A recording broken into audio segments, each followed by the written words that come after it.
मेरे बच्चे, मेरा यह संदेश तुम्हें आंतरिक पावर देगा। मेरे साथ चलने के लिए तैयार रहो। तुम्हारा अनुमान सत्य है, क्योंकि मैं तुमसे ही बातें कर रहा हूँ।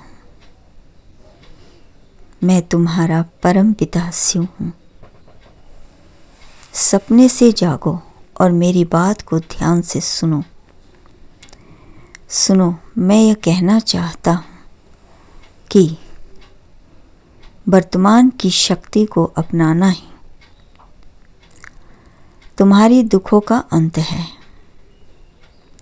इसलिए वर्तमान में जियो, क्योंकि भूतकाल और भविष्य केवल मन की रचनाएं हैं।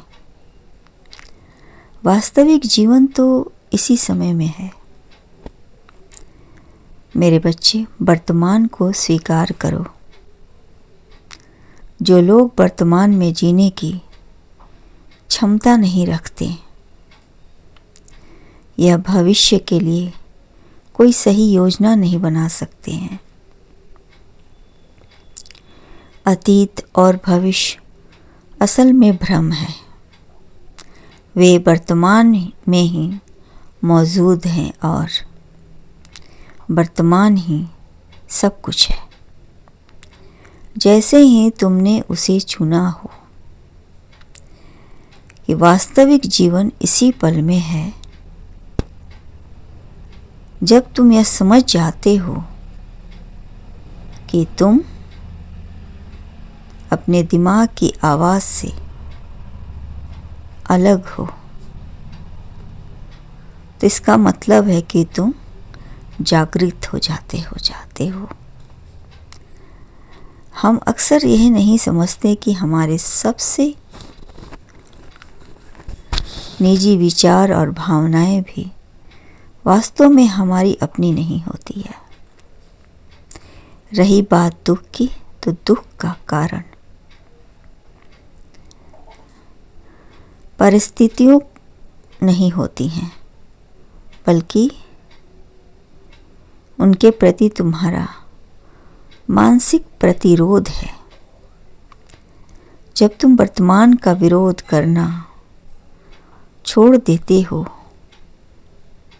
तो अक्सर तुमने देखा होगा, महसूस किया होगा कि तुम्हारी पीड़ा समाप्त हो जाती है जब तुम आंतरिक शांति से संपर्क खो देते हो, तो खुद को खो देते हो।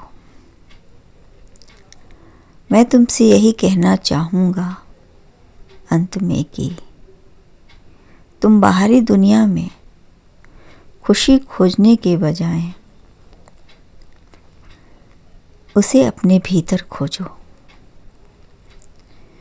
हम ईश्वर को आसमान में हर जगह खोजते हैं, किंतु अपने भीतर नहीं खोजते, जहाँ वास्तव में ईश्वर का निवास है। हम भटकते रहते हैं और अपने आप को कभी जानने का प्रयास नहीं करते हैं।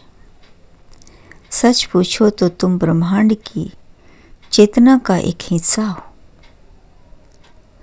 जो एक व्यक्ति के रूप में धारण किए हुए हो। इसलिए छोटी छोटी बातों को दिल से लगाना तुम्हारे अहंकार को दर्शाता है। छोटी छोटी बातें को दिल पर मत लगाओ। इसलिए मैं संक्षेप में यही कहूँगा कि जो है उसे स्वीकार करो और अपने विचारों के शोर से मुक्त होकर वर्तमान की शांति में रहो।